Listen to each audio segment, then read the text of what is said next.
Morning students, today we will discuss our chapter number 15 forests. Picture देख के समझ आ रहा होगा, यहाँ पर बहुत सारे फॉरेस्ट क्या होता है, place where many trees are present. Okay, highly density होती है ट्रीज की, that is called forest. The green lungs of nature that purify the atmosphere. Forests are our lifeline. It is through them that nature shines. Means green lungs of nature. ये क्या है? Green lungs है nature के. lungs का क्या function है हमारी body में? They purify the air. Means they exhale carbon dioxide gas and inhale oxygen. Okay. So forest also the lungs of nature. Because forest also takes carbon dioxide from the atmosphere and gives oxygen in return. Okay, that purify the atmosphere. उससे क्या होता है, जो हमारा atmosphere है वो क्या होता है, प्योर हो जाता है, बिकॉज कार्बन डाइऑक्साइड अब्सॉर्ब हो जाती है.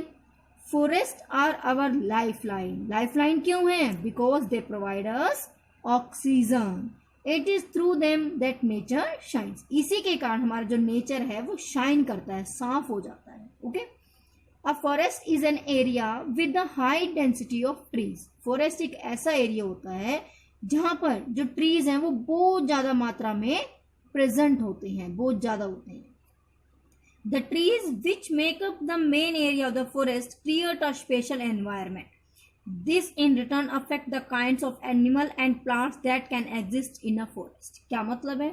फॉरेस्ट में क्या होता है, एनवायरमेंट के कंडीशंस के ऊपर डिपेंड करते हैं कि उस फॉरेस्ट में क्लाइमेट कैसा है, टेम्परेचर कैसा है, उसी के अकॉर्डिंग जो ट्रीज होते हैं वो मिलते हैं. और जैसे ट्री मिलेंगे वैसा ही वहां पर क्या होंगे, एनिमल्स पाए जाते हैं. ठीक है. Human beings began life on the earth as forest dwellers.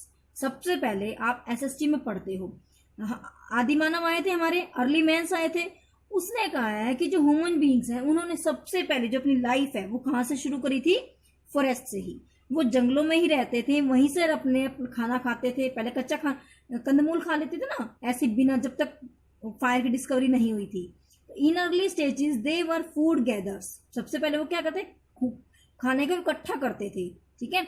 और फूड गैदर थे, उनको खाना फसल उगानी नहीं आती थी. और वो किसके ऊपर डिपेंड थे, फॉरेस्ट के ऊपर, for their clothes, food, shelter etcetera. Means वो टोटली किसके ऊपर डिपेंड थे, फॉरेस्ट के ऊपर, for their food, for their shelter, for their clothes, everything. However they continue to depend on forest for their requirement. यूं नहीं है कि अब हम इतने डेवलप हो गए तो फॉरेस्ट से हमारा नाता टूट गया. नो, अभी भी still we depend on plants. अब लाइफ स्टाइल चेंज हो गया तो अब हम किसके लिए डिपेंड है, पेपर के लिए, टिम्बर के लिए, fuel, would, medicine, fodder. Okay, अब हम इन चीजों के ऊपर फॉरेस्ट पर डिपेंड है. Over the years the area under forest cover has decrease steadily. लेकिन अब क्या है, इंडस्ट्रियलाइजेशन के कारण, अर्बनाइजेशन के कारण क्या हो रहा है, जो धीरे धीरे फॉरेस्ट का एरिया वो डिक्रीज हो रहा है. क्यों? हम फॉरेस्ट को काटे जा रहे हैं और वहां पर क्या लगाए जा रही है, new industries. Because population is increasing day by day, and for the need of to fulfill the need of increasing population, many agriculture land is needed, industries are set up, housing facility. So all of these are the factors which decreases the forest from the world. Next topic is components of a forest. Forest के components क्या क्या हैं, किस चीज से हमारा जो forest है वो बना हुआ होता है. Forest consist of many components. काफी सारे कंपोनेंट्स होते हैं, बट हम इनको 2 पार्ट्स में डिवाइड करते हैं broadly. Number 1 biotic component and second one is abiotic component. In 6th class you have already studied about biotic and abiotic. Biotic means living component and abiotic non living. Biotic living means plants and animals which lives in forest, and abiotic means soil, temperature, light, wind, etc. ठीक है. तो अब हम 1 by 1 पढ़ेंगे. Number 1 is life in a forest. एक forest में कैसे life होती है. आप जब आपको ये दिखा रखी है मैंने पिक्चर, ये क्या है, ग्रास. ग्रास को कौन खा रहा है, रैबिट. रैबिट को कौन खा रहा है, स्नेक. तो ये क्या, एक चेन बनी हुई है, चेन बनी हुई है ना, किस चीज की, खाने के लिए। ग्रास को कौन खा रहा है, रैबिट। ग्रास को कोई और भी खा सकता है, तुमने एक सिंपल सी चेन ले ली समझाने के लिए, ठीक है। इस चेन को हम कहते हैं food chain, because one is depend on another for its food. अपने खाने के लिए एक ऑर्गेनिज्म दूसरे के ऊपर डिपेंड है, and they form a chain. यदि मैं यहां से रैबिट को रिमूव कर दूं तो क्या स्नेक ग्रास खाएगा, नहीं, ठीक है। और जब स्नेक ग्रास नहीं खाएगा तो स्नेक क्या होगा, भूखा मर जाएगा, और ग्रास क्या हो जाएगी, ज्यादा हो जाएगी, ठीक है। अब ग्रास तो, अब मैंने स्नेक को रिमूव कर दिया तो ग्रास तो खा ली है रैबिट ने, बट रैबिट की संख्या क्या होगी, बहुत ज्यादा होगी। संख्या ज्यादा होने से क्या होगा, जो ग्रास के लैंड्स हैं वो ऐसा एक दिन आ जाएगा कि वो खत्म हो जाएंगे, और रैबिट्स की जो पॉपुलेशन है वो इंक्रीज होती चली जाएगी, ठीक है। तो इट मीन्स ये फूड चेन इस तरह से एक चेन बनी होती है जिसमें एक दूसरे का रिलेशन होता है कि कौन किसको खाएगा, ठीक है। कई बार क्या होता है, अब ग्रास को कौन, डियर भी खा सकता है ना, और डियर को कौन खाएगा, लायन। जो डियर का डेड पार्ट है वो कौन खा लेगा, ईगल। तो इट मीन्स जरूर नहीं है कि यही फूड चेन ही फॉलो होनी है, ठीक है। तो कई फूड चेन भी आपस में कनेक्टेड होती हैं, उसको हम कहते हैं फूड वेब। तो फूड चेन और फूड वेब में समझ आ गया। फूड चेन क्या होता है, सिंगल सीक्वेंस होता है, एक लाइन होती है जिसमें एनिमल्स अरेंज होते हैं according to their feeding habit. और फूड वेब होता है, वेब मीन्स जाल, पूरा जाल बन गया है। ये क्या पिक्चर है आपकी, food web in a forest. देखो ये ग्रास है या प्लांट्स कह लो, प्लांट्स को रैबिट ने भी खाया, रैबिट को किसने खा लिया, लॉयन ने। रैबिट को लॉयन भी खा सकता है, रैबिट को स्नेक भी खा सकता है, और स्नेक को किसने खा लिया, हाथ, ठीक है। तो इट मीन्स जो ये एक सिंगल सीक्वेंस है, this is called food chain, और it is a food web. काफी सारी फूड चेन है जो आपस में कनेक्टिव होंगी। मान लो रैबिट है, रैबिट को तो ग्रास ही खानी है, यदि रैबिट को स्नेक नहीं खाया तो लोयन खा सकता है, ठीक है। तो इसका मतलब है कि इसमें वो काफी सारी उनकी चॉइसेस बढ़ जाती हैं, ठीक है। A forest is able to function as an independent unit. क्या मतलब है, जो फॉरेस्ट है वो अपने आप में स्वतंत्र काम करता है, ठीक है, वो सब कुछ अपना स्वतंत्र रूप से कर सकता है। This is so because there is no direct addition of fertiliser and seeds. क्या मतलब है, जो फॉरेस्ट है उसमें हम ना तो कोई बीज बोते, जैसे हमने प्लांट लगाने हैं अपने पॉट्स में, जब हम प्लांट लगा रहे हैं तो उसमें बीज बोते हैं, हम सीड्स ग्रो करते हैं ना, और उसको वाटर देते हैं time to time, fertilisers add करते हैं, तभी वो प्लांट ग्रो कर पाता है। बट फॉरेस्ट क्या है, अपने आप ही ग्रो कर जाते हैं, ना तो उनको फर्टिलाइजर की जरूरत, ना उनको सीड की, और ना उनको पानी की, ना उनको फूड की, ठीक है। क्यों, वो इंडिपेंडेंट ग्रो करते हैं, उनको बारिश से ही पानी मिल जाता है, और जो उसमें प्लांट्स पहले से होते हैं उन्हीं के सीड गिरते रहते हैं और वो वहीं पर डेवलप हो जाते हैं, ठीक है। उसके बाद है the layers of the forest. Layers of the forest, layers means forest में क्या होते हैं, अलग अलग तरह के प्लांट्स होते हैं, जैसे ये दिखा रखे लेयर्स ऑफ। कुछ प्लांट्स क्या है, बिल्कुल ही छोटे छोटे हैं, उसके बाद थोड़े बड़े, फिर बड़े, फिर बड़े, फिर ज्यादा बड़े। तो इस तरह से उनकी लेयर्स बन जाती हैं, अलग अलग क्या बन जाती है, लेयर्स बन जाती हैं। It is called canopy. क्या कहते हैं हम इसको, कैनोपी। सबसे पहले जो ये forest floor layer, floor means क्या होता है, फर्श, फ्लोर मीन्स क्या होता है, फर्श। सबसे नीचे वाले जो ये वाले हैं, ठीक है, फॉरेस्ट फ्लोर, जो फॉरेस्ट की लैंड को कवर करते हैं। This layer is made up of decomposing leaves. Land पर क्या पड़ी रहेंगी, जो यहाँ पर पत्तियां झड़ जाती हैं वो वाली लीव्स पड़ी रहेंगी। एनिमल्स के dropping waste material, dead trees and plants, animals, ये सब कहाँ होते हैं, फॉरेस्ट फ्लोर लेयर, ठीक है। All of this decay on the forest. Decay करते हैं मतलब धीरे धीरे वो गलते सड़ते रहते हैं, और वहीं से उनको क्या मिल जाती है, फर्टिलाइजर, क्योंकि वो नेचुरल फर्टिलाइजर बन गई। Forest floor sports, ferns, grasses, mushrooms and trees seedlings. Forest floor layer में कौन कौन होते हैं, फर्न्स होते हैं, फर्न्स होते हैं छोटे छोटे प्लांट्स, ग्रासेस होती हैं, मशरूम्स होते हैं, और ट्री के सीडलिंग्स होते हैं। ट्री के जो छोटे छोटे प्लांट्स उगने शुरू होते हैं उसे बोलते हैं seedling. Under story layer, story होती है मंजिल, स्टोरी वो नहीं है जो स्टोरी टेलिंग मतलब कहानी वाली स्टोरी नहीं, अंडर स्टोरी मतलब एक मंजिल से कम। इज मेड ऑफ बुशेज, झाड़ियां जिन्हें हम बोलते हैं, या यंग ट्रीज, उन्हें यंग ट्रीज क्या बनाती है, अंडर स्टोरी लेयर, ठीक है। Next is canopy. Canopy is formed by the mass of interwinged branches, twigs and leaves of the tall mature trees. क्या मतलब है, देखो ये मैच्योर ट्री है, इसकी जो ब्रांच है वो इस वाले ट्री के साथ मैच हो गई है ना, ठीक है. ये देखो इसकी जो टहनियां है ये आपस में मिल जाती हैं आपस में, इसे क्या बोलते हैं, कैनोपी. आपस में ये ऐसे मुड़ कर छांव देती है, हमें शेड देती है, that is called canopy. Emergent. Emergent क्या होता है, निकला हुआ, बाहर निकला हुआ. एमरजेंट, ये देखो यहां तक कैनोपी बन गई और ये इससे बाहर निकला हुआ है, एक्स्ट्रा बढ़े हुए हैं, इन्हें कहते हैं हम एमरजेंट लेयर.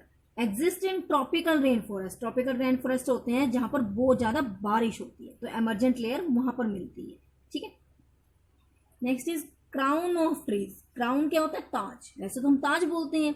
ये देखो जो ट्री है इसके जो ऊपर की लीव्स होती हैं, जब ये बड़ा हो जाता है तो अलग अलग शेप गेन कर लेता है, इसे कहते हैं हम क्राउन ऑफ ट्री. कुछ ट्रीज क्या होते हैं, राउंड हो जाते हैं, कुछ ओवल हो जाते हैं, कुछ वाज लाइक हो जाते हैं. कॉलमनर, वीपिंग, मतलब ऐसा लगता है कि वो नीचे गिर रहे हैं. स्प्रेडिंग, अच्छे से फैल जाते हैं. पिरामिड शेप बन जाते हैं. तो ये अलग अलग शेप बना लेते हैं, ठीक है. इन्हें बोलते हैं क्राउन ऑफ ट्री. जो एक क्राउन, शेप ऑफ क्राउन है वो किसके ऊपर डिपेंड करती है कि किस रीजन में प्लांट ग्रो कर रही है. Shape of the crown of trees has a lot to do with where it is located. किसके ऊपर डिपेंड करते हैं, उनके ऊपर सनलाइट कैसे पड़ रही है, फॉरेस्ट में रेनफॉल कैसा हो रहा है, इसके ऊपर डिपेंड करता है. If a tree is located near the equator. Equator के पास क्या होता है, बहुत ज्यादा सन की रेज डायरेक्टली पड़ती है, ठीक है. तो वहां पर कैसे होते हैं, tall trees with flat tree top. Flat tree top होती है उनकी, ठीक है, are very common in this parts because flat shape will expose more of their leaves to direct overhead sunlight. यदि ये फ्लैट होंगे तो ज्यादा से ज्यादा सनलाइट को अट्रैक्ट कर पाएंगे. Up near the Arctic circle. Arctic circle के पास, ठीक है, जो हमारा फ्रीज जोन होता है. The sun is never directly overhead. कभी भी सन डायरेक्टली वहां पर नहीं आता. And is usually quite low in the sky. Trees in this part of the world tend to be cone shape. वहां पर कैसी होती है, इस तरह से कॉन शेप होती है, ठीक है. क्यों, क्योंकि वहां पर डायरेक्ट तो आएगी नहीं, यहाँ साइडों से वहां पर, ताकि जो लीव्स हैं वो मैक्सिमम सनलाइट को ऑब्जॉर्व कर सके, ठीक है. तो आर्कटिक सर्कल में कैसी क्राउन शेप होती है, कोन की लाइक, ठीक है. Finally many of the trees near the Arctic Circle have leaves modified to form needles. कई बार क्या होता है, जो आर्कटिक सर्कल के पास वाले ट्रीज हैं उनकी जो लीव्स हैं वो मॉडिफाई हो जाती हैं, वो बदल जाती हैं. किसमें, नीडल्स. नीडल्स क्या होते हैं, सुई की तरह बन जाती है इस तरह से, ये, ठीक है. वैसे नॉर्मल शेप क्या होती है, लीव्स की होती है ना, इसकी बजाय वो किसमें शेप में चेंज हो जाती है, स्पाइन में. This is partially because needles are specially adapted to cold dry climates. ताकि जो ये नीडल शेप है वो ड्राई क्लाइमेट को ज्यादा अडेप्ट है, मीन्स वो सर्वाइव कर सकती है वहां पर ज्यादा. Next is importance of forest. Forest की क्या क्या इंपोर्टेंस है ये तो आपको पता ही है. सबसे मेन बात, फॉरेस्ट आर नेचर लंग्स, ठीक है. ये वाइटल रोल प्ले करते हैं किसमें, सोशल में, कल्चरल में, हिस्टोरिकल में, हर चीज में. इसको हम एक हिंदी प्रोवर्ब है, ठीक है, उससे बता सकते हैं. जैसे वनों के हैं तीन उपकार, वनों के हैं तीन उपकार, मिट्टी, पानी और बयान. क्या मतलब है कि वन के हमारे ऊपर तीन उपकार हैं. नंबर 1 मिट्टी, वो हमें सॉइल देते हैं. यदि वन नहीं होते तो सॉइल क्या, यदि बहुत तेज बारिश आई तो मिट्टी उसके साथ बह जाती. पेड़ क्या करते हैं, जो उनकी ये रूट्स होती हैं वो क्या करती हैं, इनको पकड़ कर रखती हैं मिट्टी को, तो हमें मिट्टी देते हैं. नंबर 2 पानी, ये क्या है, बारिश को लाने में सहायक होते हैं. बयार क्या होती है, हवा, शुद्ध हवा देते हैं. और क्या क्या देते हैं forest. Forest are the habitat for the living organism. आपको पता है बहुत सारे जो हमारे जंगली जानवर हैं वो कहाँ रहते हैं, फॉरेस्ट में. यदि फॉरेस्ट नहीं रहे तो वो क्या, कहाँ आ जाएंगे, हमारे सिटीज की तरफ आ जाएंगे. Practice such as agriculture and animal husbandry are dependent on forest. Yes, agriculture भी फॉरेस्ट के ऊपर डिपेंड है और एनिमल हस्बेंड्री भी. जो एनिमल्स को हम बड़े पैमाने पर पालते हैं वो भी किसके ऊपर डिपेंड है, फॉरेस्ट के ऊपर. Forest maintain and improve the moisture content of the atmosphere. Forest क्या करते हैं, मॉइस्चर का कंटेंट बनाने में, एटमॉस्फेयर का जो ह्यूमिडिटी है उसको बनाने में हेल्प करते हैं, और उससे क्या होती है, rain. Forest provide clean air, ये हम पहले डिस्कस कर ही चुके हैं. So they are called the lungs of earth. क्या करते हैं फॉरेस्ट? कार्बन डाइऑक्साइड को अब्सॉर्ब कर लेते हैं and they give us pure oxygen. Forest produce humus and maintain soil fertility, soil की फर्टिलिटी को मेंटेन करते हैं, सॉइल के रेन वाटर को अब्सॉर्ब करते हैं, ठीक है, और फूड देते हैं हमें, बहुत सारे स्पाइसेस मिलते हैं हमें यहाँ से, हमारी टिम्बर लकड़ी, लकड़ी का मेन सोर्स कौन है? फॉरेस्ट। इस तरह से जो फॉरेस्ट हैं they are very very important for अस।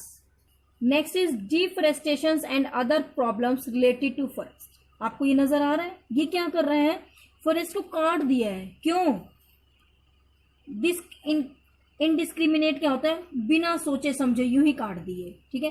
क्यों काट रहे हैं हम? हमें एग्रीकल्चर के लिए लैंड चाहिए, हमें इंडस्ट्रीज बनाने के लिए लैंड चाहिए, हमें जो आजकल हाउसिंग है, क्योंकि population is increasing day by day, उनको रहने के लिए क्या चाहिए? जगह चाहिए। तो इन सब के लिए हम फॉरेस्ट को काट रहे हैं। तो डिफॉरेस्टेशन क्या होता है? Cutting down of trees is called deforestation. Usage of deforestation, क्या मतलब होता है? डिफॉरेस्टेशन के प्रभाव, क्या प्रभाव पड़ेंगे हमारी लाइफ में यदि पेड़ों को हम इसी तरह से लगातार काटते चले। Number 1 is carbon cycle. Carbon cycle का मतलब क्या है? कार्बन डाइऑक्साइड किसने छोड़ी? लिविंग ऑर्गेनिजम्स ने। उसको किसने ले लिया? प्लांट्स ने। प्लांट्स ने हमें क्या दी वापिस? ऑक्सीजन। ऑक्सीजन को किसने लिया? एनिमल्स ने। और एनिमल्स ने क्या दी? Carbon dioxide. इस cycle, this cycle is called carbon cycle, ठीक है। यदि हमने यहाँ से प्लांट्स को रिमूव कर दिया, इनको क्या कर दिया? रिमूव कर दिया, तो कार्बन डाइऑक्साइड को कौन ऑब्जर्व करेगा? कोई नहीं। और हमें ऑक्सीजन कहाँ से मिलेगी? कहीं से भी नहीं। तो ये सारा साइकिल क्या हो जाएगा? डिस्टर्ब। ओके, तो जो इस तरह से क्या होगा? कार्बन डाइऑक्साइड क्या हो जाएगी? इंक्रीज, और ऑक्सीजन क्या हो जाएगी? डिक्रीज। तो सारा साइकिल क्या हो जाएगा? खराब हो जाएगा। Next is water cycle. Water cycle भी, trees draw ground water up through their roots. ये क्या बन गया? ट्री। ये क्या होती है? उसकी रूट्स। ये क्या करते हैं? यहाँ सॉइल है सारी, सॉइल से पानी को ऑब्जर्व करते हैं, और यहाँ उनकी लीव्स बनी हुई है। जो एक्सेस वाटर है वो लीव्स के थ्रू एनवायरमेंट में चला जाता है। तो एनवायरमेंट्स में वो क्या चला गया? रेन बन गई। क्या बन गया उनका? रेन। और रेन वापस सॉइल में आ गई। तो इस तरह से इस साइकिल को बोलते हैं हम वाटर साइकिल। तो यदि प्लांट्स नहीं होंगे तो क्या कोई अब्जॉर्ब करेगा पानी को? नहीं ना, और ना वो रेन बन पाएगी। तो इस तरह से जो वाटर साइकिल है वो भी डिस्टर्ब हो जाता है। Soil erosion. सॉइल इरोजन क्या होता है? जो मिट्टी की ऊपर वाली तह है उसको किसने पकड़ के रखा है? रूट्स ने। यदि रूट से नहीं होंगी तो ये लूज हो जाएगी, और यदि तेज बारिश आई, तेज आंधी चली, तो ये वॉश आउट हो जाती है, बह जाती है उसके साथ। इसीलिए इसको बोलते हैं हम सॉइल इरोजन। तो सॉइल इरोजन को भी प्रिवेंट करते हैं कौन? हमारे trees. Silting of water courses, lakes and dams. This is occur result as a result of soil erosion. यदि सॉइल इरोजन हो जाएगी तो इनके चांसेस बढ़ जाएंगे। एक्सटिंक्शन ऑफ स्पीशीज मीन्स यदि प्लांट्स नहीं रहेंगे तो इनके ऊपर रहने वाले, जो इनके फॉरेस्ट में रहने वाले जो एनिमल्स हैं वो धीरे धीरे क्या हो जाएंगे? खत्म होने शुरू हो जाएंगे। डेजर्टिफिकेशन। डेजर्टिफिकेशन क्या होता है? वहां पर सारी जो धरती है वो बंजर हो जाएगी, ठीक है। वहां पर सारा जगह डेजर्ट, ऐसा लगेगा कि रेत बिखरा पड़ा है, बंजर भूमि हो जाएगी। Next is some common trees in India. अब हम इसमें पढ़ रहे हैं कि इंडिया में कौन कौन से कॉमन ट्रीज मिलते हैं। Number 1 is banyan tree. जो बान्यान ट्री है it is our national tree. National tree of India is banyan. This huge tree towers over its neighbourhood and has a widest reaching roots of all known trees. क्या है?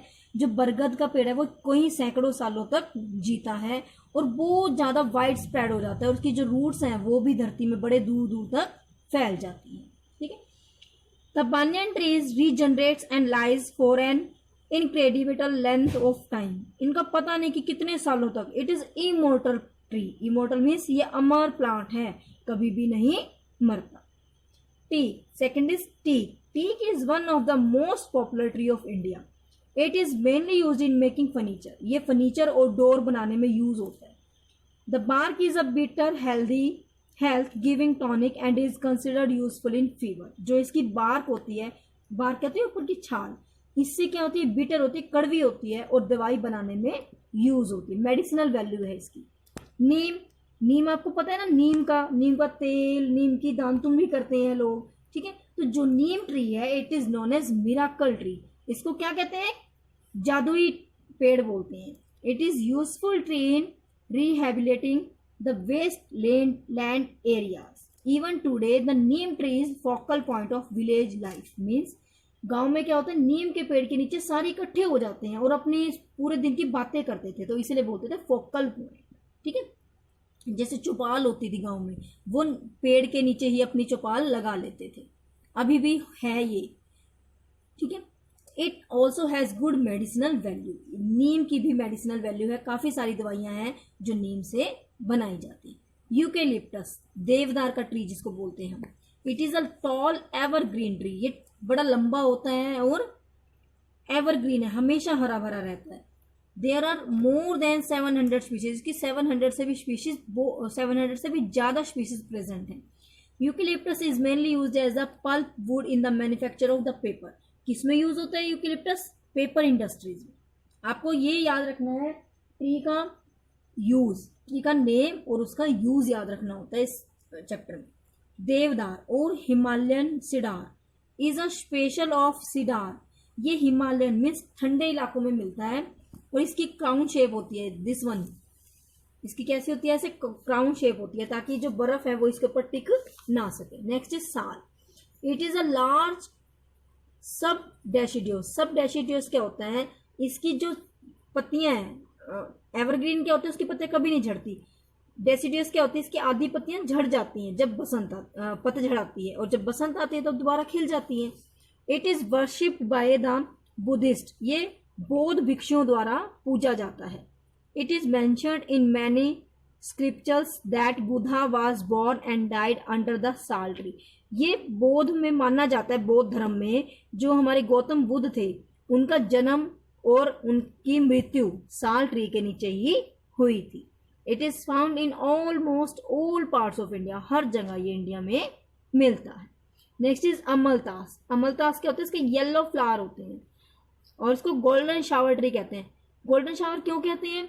जब इसके जो flower तैयार हो जाते हैं तो ये ब्रस्ट हो जाते हैं, फैल जाते हैं और हर जगह ऐसा लगता है कि जैसे, क्योंकि येलो होते हैं और हर जगह येलो येलो हो जाता है, ऐसा लगता है कि जैसे बारिश आ गई हो, इसलिए बोलते हैं इसको golden shower tree. Is a deciduous. It is called the Indian laburnum. It is widely grown as an ornamental plant. Ornamental होता है सजावट के लिए, इसको सजावट के लिए यूज किया जाता है। Every part of this plant is recognised for its medicinal property. अमलतास का जो पेड़ है इसका हर पार्ट, इसकी रूट, स्टेम, लीव्स, फ्लावर, हर पार्ट की अलग अलग मेडिसिनल वैल्यू है। अशोका ट्री। अशोका को कहते हैं द सोरोलेस ट्री। इसमें दुख नहीं होता। Is a flowering tree. Flower लगते हैं इसके ऊपर बड़े सुंदर। ये भी एक ऑर्नामेंटल प्लांट है। Considered scared through out India and Sri Lanka. It is prized for its beautiful फॉलेज and flowers. इसको पुरस्कार दिया गया है इस प्लांट्स को। किसके लिए? इसके फ्लावर्स के लिए। फॉलिएज होती है, ये जो छोटी छोटी पत्तियां होती हैं, इसके लिए इस प्लांट को इनाम दिया हुआ है। तो इस चैप्टर में से आपके पास क्या आएगा? प्लांट का नाम दे देंगे, उससे उसका फंक्शन पूछा जाएगा या फिर उसकी यूजेस पूछे जाएंगे। ठीक है, read the chapter carefully and do your question answers in your notebook.